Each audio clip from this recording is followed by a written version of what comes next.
Hey, Anthony, good to see you. Listen, I am sick today, and I am thinking the guy who said the show must go on is a jerk. Well, well, you're not calling in sick, so I appreciate that. All right, let's go. I'm Anthony. Welcome to No Vacancy Live. That's my friend Glenn. You're watching the #1 show in hospitality.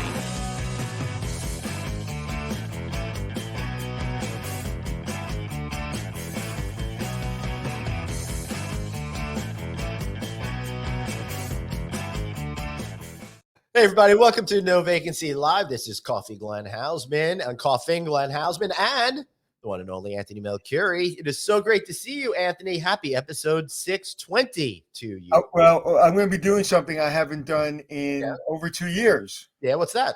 Get on a plane without a mask on. Oh, that is absolutely right. You sure are. As a matter of fact, I was just looking up some stuff, and Delta is saying it's all clear on any of their flights and in their airport coverage. Yeah, so that's pretty good. I will be on a Delta flight a little later, and I will be wearing a mask, but I will have the choice not to wear one. But I am going to wear one. I mean, for like the simple fact that a lot of people I know are starting to get a little COVID symptoms. Maybe I have no idea what you're talking about over there. So I don't know. So I don't think I don't think it's a good time for me to take my mask off. When, to be honest with you, it has no effect on me when I'm flying. Like I don't even know I have my mask on. Yeah, I hear you. It helps me so nobody talks to me next. Right. Well, Anthony, you strike a really good point right there. And the U.S. Travel Association's Executive Vice President of Public Affairs and Policy, her name is Tori Emerson Barnes. They issued a statement yesterday saying the current decision to halt enforcement of the federal mask mandate effectively returns the choice of mask usage on planes and other forms of public transportation to travelers and industry workers, a further step towards endemic management of COVID. She also said, we also continue to urge the administration to immediately end pre-departure testing for vaccinated inbound international passengers, which discourages travel and provides limited public health benefits. So two things there. Right. She may have a political agenda, though. Did you see who? Really? Did you see who swore her in? No, I did not. But she's in a political organization, and her who's job to promote travel, right? Who's the most conservative person on the court? Clarence Thomas. Guess who swore her in? Oh, interesting. All right. Either way, again, don't take that as I'm either side, but yeah, either way, that doesn't matter. I mean, this is my feeling on this. To be honest with you, is I think it was time 3 weeks ago to take the mask off. Yeah, I was like, kind of like, come on, man. But then, like, we're starting to see a spike again. So now's the time to take the mask off. So where is the? I don't understand it. So well, here's where I think the administration went wrong, Anthony. I mean, obviously, we're moving in this direction anyway, and the mandate was supposed to end yesterday, but then they extended it for 2 more weeks. In my opinion, again, doesn't matter what side of the aisle you're on, you're just setting yourself up for a politically infused conflict. Yeah, I think at this point, to be honest with you, is everybody should be given a choice. Yeah. I'm taking the choice of wearing my mask. I have not worn a mask outside of anything but the airplane or the airport. So, and once in a while, I haven't really played a lot of poker recently, but when I do wear a mask. But outside of that, like, I don't wear a mask. And so it's my choice. So I think it should be everybody's choice. Mm-hmm. But it was interesting that it must have been some political pushback or union pushback from the stewardess, from the flight attendants and the pilots, because they don't have to wear a mask either. And it was interesting, even at the height of COVID, I always saw pilots go into the cockpit without a mask on. Right. Yep. No mask here in Orlando because there is no COVID in Orlando. Are we still talking about COVID? Let's talk about other things. What other things? You know what I want to talk about, Anthony? AAHOACON. You want to talk about AAHOACON? I do want to talk about AAHOACON. And in case you guys didn't know, today's an Ask Anthony and Glenn type show. So if you have a question for us, please make sure to drop it into the comment section. I'll be happy to answer it. And I'll go for as long as I can go before I get too sick and just feel like crawling back into bed. So, Anthony, we'll have to judge whether I'm using it as an excuse to end early or I'm legitimately not feeling awesome today. Well, you're a strong man that never, ever gives excuses. So if you're too sick to continue, I will believe you. Never. All right. So here's the deal, Anthony. AAHOACON, I thought it was great. And not necessarily for the reasons everybody else is going to tell you. What I really liked about it was how it just felt like a normal event. Pre-2019, whatever. There was no discussion about COVID. There was no discussion about negativity surrounding it. There was no negatively infused political discourse in there. It was all just normal, the way it always had been in ye olden days. And I really thought that, combined with the same kind of feeling that came out of the Hunter conference, is really a psychological and symbolic end to the situation as far as our industry is concerned. Yeah. Did you see any masks at all? I know. Yes, definitely. Interestingly enough, amongst younger people, I think the folks that have had masks for a longer portion of their lives seem more inclined to do that. At least that's what I'm seeing in my household and other families. Like your children will wear it? Yeah. Wow. Yeah. They're still on the fence here and there. When they go to the supermarket, they wear it? No. They've been doing it at school here and there. They're kind of on the they're kind of slowing down with how often they're using it. But when the mandates was first lifted, they work all the time. Then we have people. We have people here for Easter. We had. I'm in the car with my kids all the time who are in and out of school and work, and so to me, it's like I'm going to wear it like in the supermarket, but I'm in the car with my kid who's been around other people. So to me, in an airplane, I do it for the person next to me. Mm-hmm. Right? Because I don't know, God forbid I have it or don't have, I don't know. So I do it with the person next to me, and whether they have it, I don't know. So I'm going to do it for myself as well, because where I'm going to meet a client, and meeting my client, even though they don't care, I'm going to make sure that I do whatever I can to, not to put them at risk, even though I won't wear a mask when I'm down there and when I'm with them. It's just a one little thing. If I'm sitting for 5 hours on a plane or 3 hours on a plane, 2 inches from somebody, why not? Yeah, for sure. Interestingly enough, Dr. Producer Suzanne says her son is still apt to wear his mask when on the school bus. Again, I'm seeing a lot by the younger people who have a hard time remembering what it was like. It's not affecting anybody in Orlando, because, as Suzanne put in the comments, it's up millions of people from 2019, like 8 million people or something, from 5 million, or what was the number?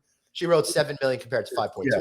And I tell you, yesterday what was I doing in New York yesterday? I was in New York for a lunch thing after our podcast, and you would have no idea. Even businesses, there was so many corporate people. Even those lunch places, those big lunch places that always have lines at lunch, I wouldn't say they were full, but they have people in them, a lot of people. Yep. So, Totally. Hold on. Bob is saying, hey, you guys fly out. I'm sure you could agree. It's been 2 years without a cold or getting sick from traveling. I don't mind masks on planes. Yeah. And let me tell you, getting sick now, the irony is not, it's not lost on me. That was the one trip where I didn't wear a mask the entire time because I drove down. Yeah. I didn't get sick for years. And then all of a sudden, right before COVID, for 2 years, I had a cold all the time. And Bob, I know you travel for work all the time, and, there's nothing wrong with wearing one. It's same thing in the airport. Anyway, questions, Glenn. Before questions, I've got something in terms of record travel and stuff like that as well. I just happened to have it. You should talk about that, Glenn. Yeah. Before we move on to the next topic, I was going to mention Los Cabos welcomed more than 800,000 visitors in the first quarter of 2022, an increase of 13% from 2019. And overall in the year, Los Cabos welcomed about 2.8 million travelers, which symbolized a complete recovery of their tourism industry. And in March alone, they were seeing an increase of 18% just that month alone. So what do you think? A lot of people flying to Mexico because they were more liberal with rules? And if so, will it hold up going forward?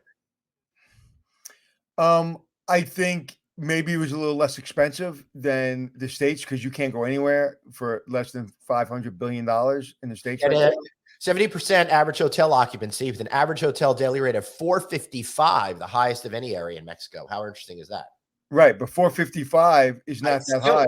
Oh, I know. I mean, in Orlando, they were charging $900 for a regular room. And chances are you were getting all-inclusive if you were in Mexico. Right. So $455 is not a lot of money when you travel on vacation. I know when last time I went to Turks and Caicos, I paid a hell of a lot more money than that. And that was like 5 years ago. So in this climate at the peak, that's not a lot of money. Matter of fact, I think they should hire my company, RJO Hospitality, for revenue management. I think that's a great idea. And listen to this though. They expect Los Cabos expects to see a 31.6% projected increase in airline seats from the United States during the next 6 months compared to 2019 from LA, Phoenix, Houston, Dallas, Denver, and New York as airlines start to put in more capacity to there. Yeah, it's listen, it's good. It's good for everyone, and it's good that people have the money to travel. However, the government kept us afloat, and how people saved money by not going into the office. It seems like people have a lot of money to travel. Listen, inflation is crazy. The supply chain is really affecting things. I yesterday had a quote from somebody to fix something on my house that would have been maybe $2,000. Okay. And he felt bad. He goes, 6,500. And I said, 6,500. Right. And he goes, yeah, and he showed me the wood material. I have a little roof outside my, outside one of my, bedrooms in my house. And it just needs to be fixed. It's one of the things I haven't gotten to. And all the, the shingles and the wood and it's a small one. It's literally small, very small. And it's a $2,000 job, $6,500. Wow. And I'm not doing it this year. I was like, I'm not spending a premium of $4,000 because of supply chain issues. So what does that affect? That affects him because he can't make the money. It affects everything, and it's terrible. The other day I was on the Parkway, and the gas was almost $5 a gallon on the Parkway. And it's the first time I passed the gas station. I'll just wait because I usually pay the extra money because it's more convenient. But I was like, man, it's like those prices. Not even, whether you can afford it or not. It's like they're crazy. Yeah, I mean it's absolutely insane what's happening, and I'm seeing it now reflected in what we're starting to pay for airline tickets, Anthony. When I'm going out to my next trip to Las Vegas, it was $750 round trip, when typically the same flights on the same days of the week is half as much. So it's really starting to become shocking. I paid $400 for my last trip to Jupiter, and I'm paying $800 this time. Yeah. So my concern now going forward for the hospitality industry, and this is something that we haven't had any talk about, and we never seem to talk about how aligned sometimes the airline business is to the ability for hotels to thrive.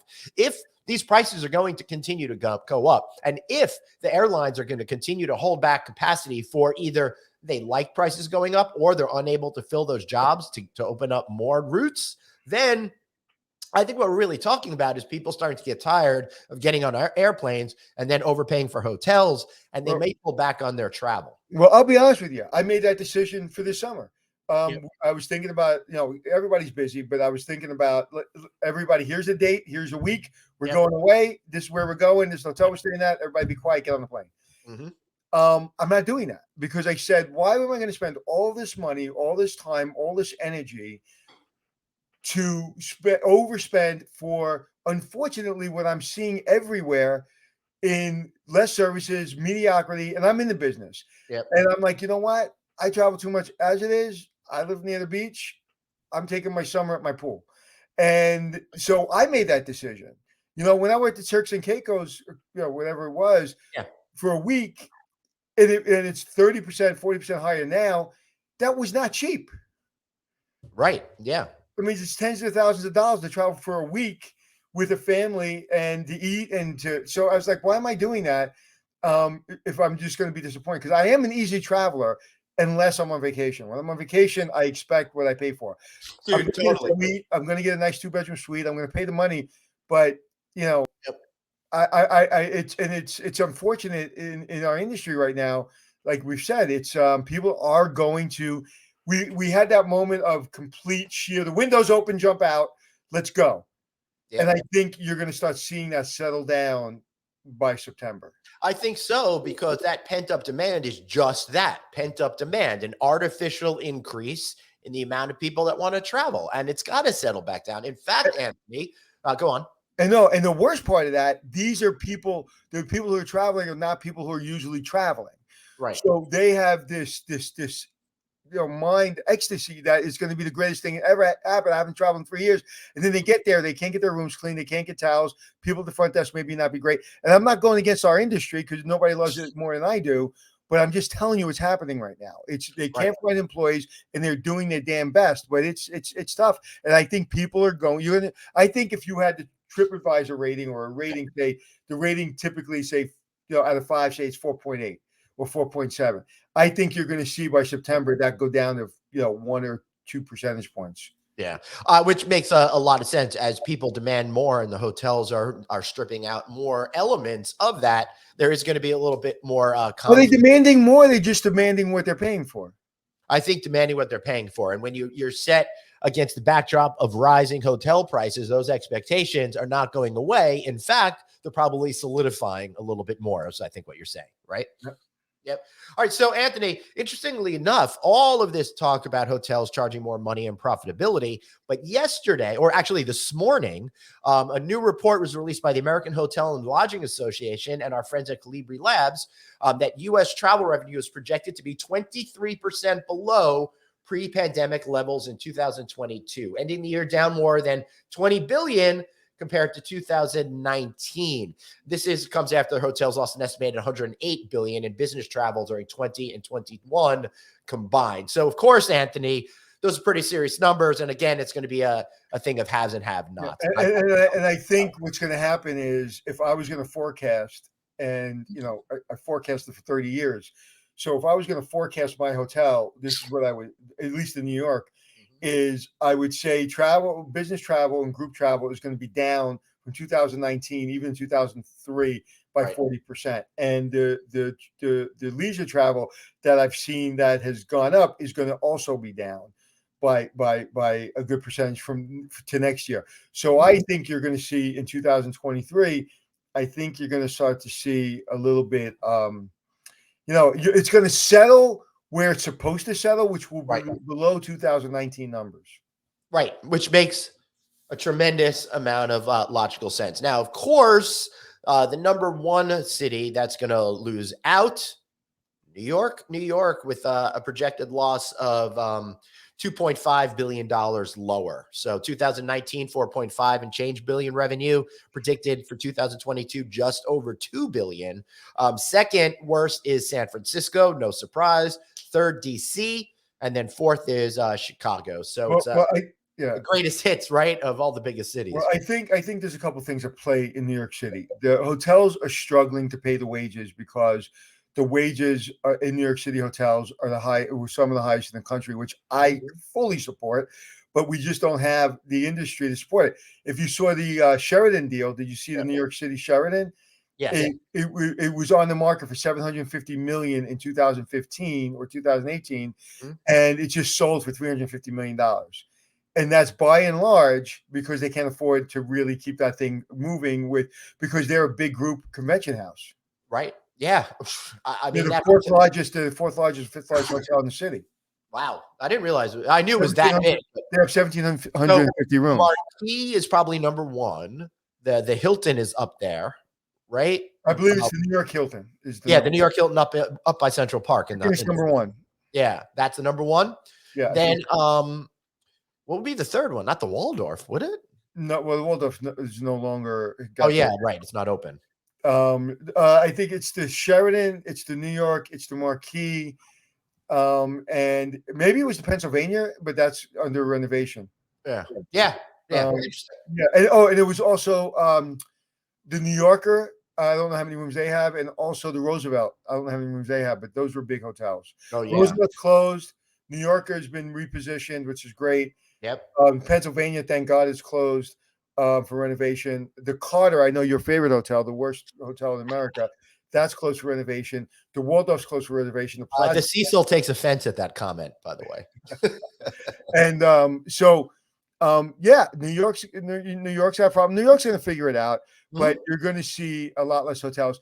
But the it's not, people immediately blame the contracts in New York City, the union contracts, but don't. It's like if you're overbuilding in New York, we went from, I can't remember the years, but we went pretty quickly within 5 years.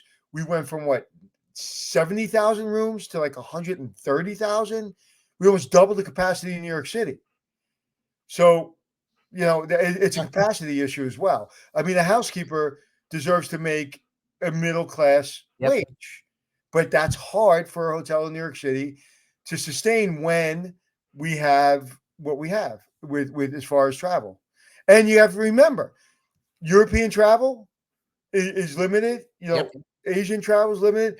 We still have all the issues we have with Ukraine and Russia, all the resources, all the gas prices. Shanghai is on lockdown, so that's a supply chain issue. There's so many things at stake right now. And anybody that says it's one political party's fault, in my opinion, is not thinking it through.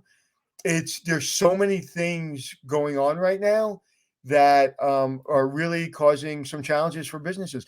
But the gentleman we had on yesterday, which I know you'll remember his company and his name, James Geyer, 555 International.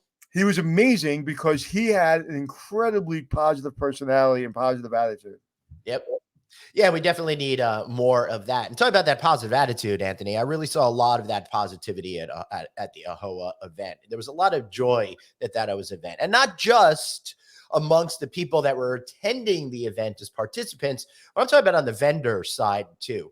They really seemed very up. They felt really great about what was going on that trade show floor. And you definitely felt that there was all sorts of commerce that was happening. So again, I think good news all around. It's just that as we see these negatives, there's still pockets here and there that are occurring. Yeah, absolutely. Yeah.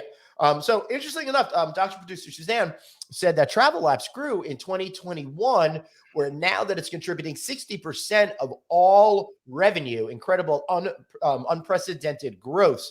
So she's really now we're talking about the idea that you need to invest in technology to really get ahead in order to attract people and really be able to get to them. What do you think about the reliance on mobile apps? Finally, it seems to be breaking through. What was the first part of that? The first 60% of all revenue for hotels was mobile contributed. Okay, so first of all, David Malilly gets full credit because about 5-6 years ago, he said that the majority of reservations will be made through the phone. And I was like, no, this is when it was like 2-3%, or however, maybe it was 10 years ago. And so, David Malilly, if you're listening, you're the greatest human beings ever lived. You were right. Listen, I've told you know this. It's the only thing I work on. My entire business. I don't know how you do it. You do. My entire life, I do on my phone. Well, I have an assistant, so my assistant handles all the stuff that needs a computer. But my whole life, like I don't travel with anything. Like when I'm going to see my client, I'm going to be working on this the whole time I'm there. Maybe I'll bring my iPad, but I just don't. I use everything on my phone. I book everything on my phone. I booked my flights last night on my phone. Yeah, that's pretty impressive. I don't do that. I prefer to have the big screens on the laptops and stuff still. Yeah, but I just, you kind of go to your office, and you kind of sit there like for a day, and that's where you live for your day. My office is my car, is 100 different places. So like I don't sit here in my office for 8 hours a day. No, I sit here maybe 3-4 hours a day. So anyway. Well, now I'm like super depressed that I sit in my office all day long. No, it's you know what it is I should sit in my office more. Yeah. That's too funny. All right, I did want to say this is another survey released last month. 77% of business travelers and 64% of all workers say return of business travel is more important than ever. That was done by Morning Consult on behalf of the AHLA. Nearly 2/3 of business travelers say the increased reliance on virtual work that's become common is negatively impacting both productivity and workplace culture. What do you think of that? If you talked really fast, or I listened really slow. So say it again. Dude, you listened really slow. I'm overcompensating for not feeling well. Okay, so let me read it. All right, 77% of business travelers, 64% of overall employed Americans agree it's more important than ever to bring back business travel. In fact, they say it's negatively impacting productivity, 64%, and workplace culture, 65%. What do you think about that? Okay. First of all, I apologize for you repeating yourself when you're sick. Number two, I'll listen faster. Number two, yes, the answer is of course. However, we have to meet people where they are. And people just want flexibility, man. People want to work from home. People want to work from the office and home a couple days a week. It's just the way it is. I mean, if I had my choice, I'd want to work from the office 4 days a week and home 1 day a week. Yeah. I like to have that Monday or that Friday at home. So yeah, I think it is going to affect. I don't think office culture, the way we remember it 10 years ago, or even 5 years ago, or even 3 years ago, is ever coming back. I Right. think you're going to see, hey, there's my boss. He wasn't here last week. He wasn't here on Monday. He's here today. Hey, we're gonna have a meeting on 2 weeks from Thursday. Everybody be in the office. That's the way it is. It's like, who's working from home this week? Who's not working from home? All right, we need a meeting 3 weeks from now. We have to have a meeting. Everybody's got to be in the office for that whole week. That would have never happened a couple of years ago. Yeah, for It's sure. like, hey, everybody take off on Friday 3 weeks from now. We all need a break. Mhm. It's the opposite now. Yeah. But I also see that I understand the productivity. When we were all kind of isolated, we couldn't leave our house, there was a lot of productivity. I am seeing, just from people I know and things I'm seeing that people are less, some of the people I know seem less productive because they can now spend a half a day walking their dog around the park. Right. Whereas before, nobody wanted to go out. Yeah. Well, I like the idea of being able to get out. And you know what, Anthony? I'm taking this spring to do, when I go for my walks, do conference calls while going for a hike. So I find that to be very productive. Yeah, well, I find it in my car to sit near the water and look at the water. And I took two conference calls this morning. Again, that's why I'm not sitting in my office. I'd much rather go down to look at the ocean and sit in my car than look at the four walls I'm looking at. Mm-hmm. Yep. All right. So Daniel is saying, hey, we can have Mark Summers back in the future. I hope so. Yeah, I hope so too. That'd be a lot of fun. We can reach out to him. No, we're gonna have there's a couple people I sent you yesterday I'd like to have on. Yep. Yeah, so we're gonna try to have some fun, interesting people coming on. Although I think we have fun, tomorrow we have some fun, interesting people coming on, which I'm looking forward to. Yeah, that should be a whole lot of fun. And tomorrow's show is going to feature, and it's no secret now, Chris Green and Sloan Dean of Remington to talk about the anatomy of how a deal comes together and why they decided to get all teamed up. I think that's going to be really interesting. So just to give you an insight into my brain, how my brain works, right? Everybody knows I have all the problems, ADHD, OCD. So I said fun, and the first thing I thought of, and I know you'll know exactly what I'm thinking of, I thought of Wonderama. That's how my brain works. That was a great PBS kids show in the 60s and early 70s. What was the host's name? Do you remember? No, I could look it up. I'd be very impressed if you knew that. Wonderama was kind of a really cool fun. It was like pre McAllister. Yeah, it was pre Double Dare. Yeah. Yeah. That was great. All right. Moving on. Dr. Producer Suzanne says there's reports about the future of employment looking to be impacted when you do not turn on your video. It's assumed you're less engaged and paying attention and paying less attention that way. I got to tell you, Anthony, I talked about this. I've been doing some, going into some companies and talking to them about presentations and all that. This is one of those issues that has come up and people are thinking about now. And there's basically philosophies, I think, on both sides of it, whether or not you should be on video or not. Me, I yearn for the days before being on video is expected, so I can goof around. Are we talking in a business meeting setting, or are we talking an interview? Meetings. I will tell you this. If I am paying you and you're on my team and you don't have video on, I will ask you to put it on. If you tell me I'm not comfortable putting my video on, I'm going to say I'm not comfortable paying you. Yeah, right. It would literally be 100% a terminable offense. Yeah. This is not an option. I want to look you in the eye. I want to see how engaged you are. I don't want to see you feeding your cat. You're getting paid for how many hours of work I'm paying you, or the company's paying you, and you will be on video. Yesterday, I had to be off video because I was driving because I got stuck in a lunch meeting that was too long. Yep. or 3 hours after our podcast. And I apologized to my client because I'm doing a speaking gig next week and we're having a final meeting. And I had apologized to him profusely because I was driving. And he says, no, don't worry. I was on video. I wasn't on video last week when you were on video, but I felt bad about it. So I couldn't have a more strong opinion about it. Yeah. I kind of tend to be the same way. Now, if it's your culture that in certain meetings, none of you have to go on screen, that's a little bit different. But if everyone's on screen and you're not, I think you're really setting yourself up for failure. I don't understand. And this is not the old man talking, like I'm this old fuddy-duddy. We are working. Now, if we're doing reporting and like working on analysis, you're working on analysis, and we have to be there just to support each other, it's like, hey, what did you get? What did I get? That's fine, because now we're just working and we don't have to stare at the camera as we're working. That's fine. But if we're having a meeting and we're talking about the future or talking about problems, why would you not be on camera? Because if I have 10 people that are off camera out of 10, besides me, 2 of them screwing off. Right. Oh, for sure. For sure. Yeah.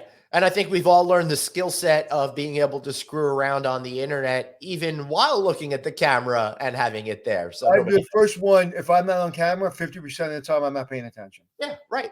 Yep. It's so true. Darren Burt's got a question. Anthony, what's the best way to deal with a stubborn person in a meeting and not being seen as the who is difficult? Anthony, what's the best way to deal with a stubborn person in a meeting and not being seen as I don't understand the question. I mean, let's say, how do you deal with a stubborn person in the meeting who's being difficult? The numbers always make decisions and facts always inform decisions.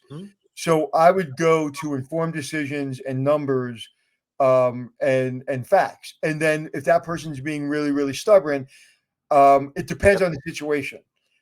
If it's 2 people arguing or being stubborn with each other, I would say, hey, time out. Let's discuss this after the meeting. Then I will negotiate that.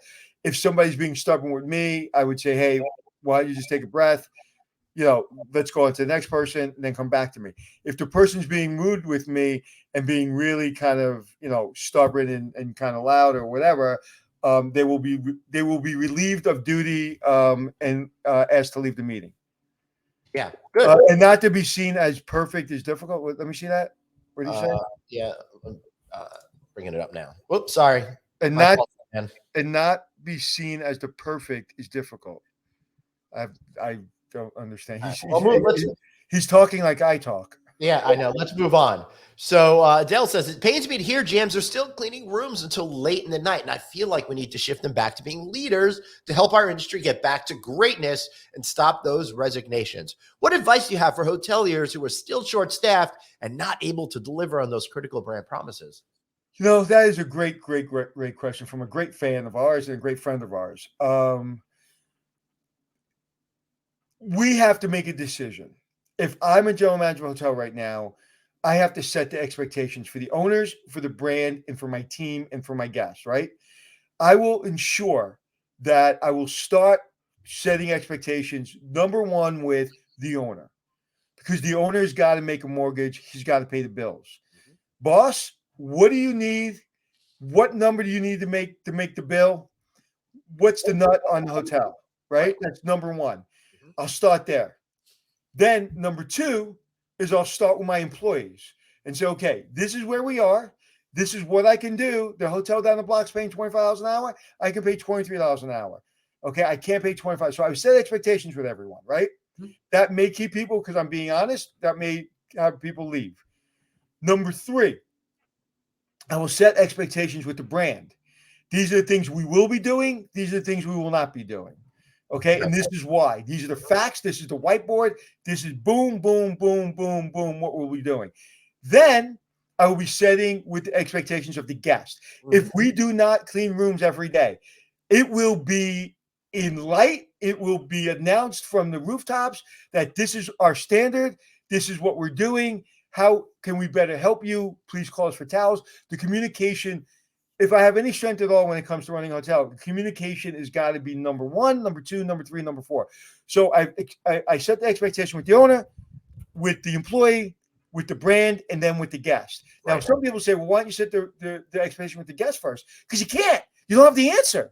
Right. How can you set the expectation with the guest if you don't know the answer to the question? How much money do we need? What do I have to do to keep my employees happy?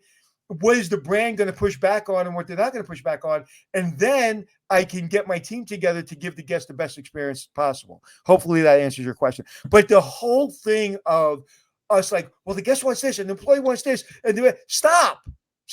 Everybody effing stop. Okay. The leader sets the standard and they've got to set the expectations. And people aren't going to be happy and no one's going to give you a standing ovation. But you've got to say, defend your position, Mr. Owner. Defend your position, Mr. Brand. Defend your position, Mr. and Mrs. Employee. Defend your position. If you can defend your position and increase that expectation without putting us out of business, and what you're seeing in New York with a lot of hotels being sold, the Mandarin Oriental, the Sheraton, and other hotels that are in his, in the paper, we have to set expectations or we won't have a business. Yep. You're business people. We're not service people. We're not service providers. We're not, I like to be in this business because I have a nice personality. I like people. I don't like a lot of people. I'm in this business because I'm a businessman that loves the business. And once I take care of the business, I can then become the MC of the building and love it and have fun.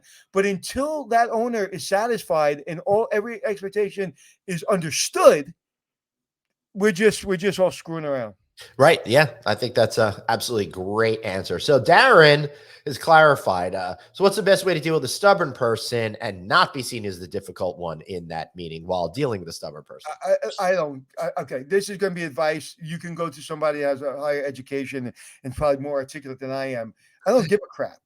I'm going to tell you how I feel. I'm going to tell you very nicely how I feel. And you're going to continue to be stubborn. I'm going to continue to tell you how I feel and say, let's take a time out and let's go there. Do I care if I'm seen as the most difficult person in the room? No, I hope I'm seen as the most difficult person in the room.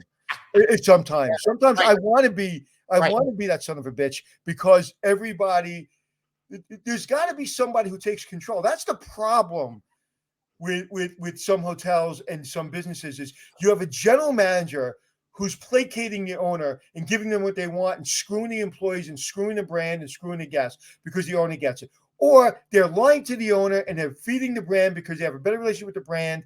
Or they're just really happy because they're seeing the employees every day and they want to make the employees happy and they're not being honest with the owner or with the brand.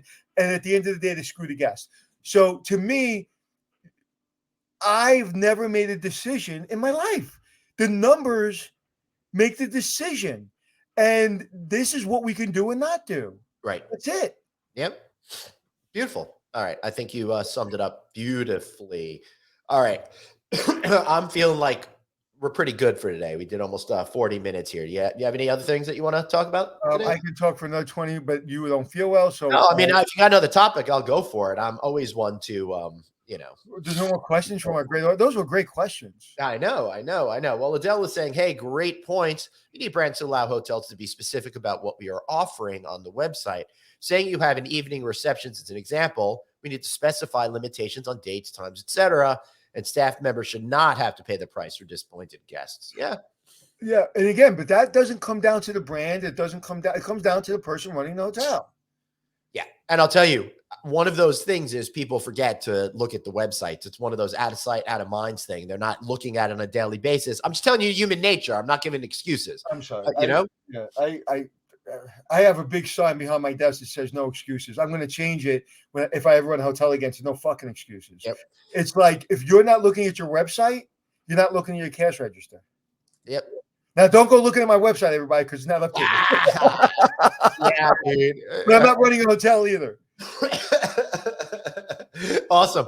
All right. So tomorrow, as I said, Chris Green, our good friend, on all the changes that are taking place. And of course, we're going to have Sloan Dean on, another one of our friends of our show. As a matter of fact, Sloan was last on the show a year ago today.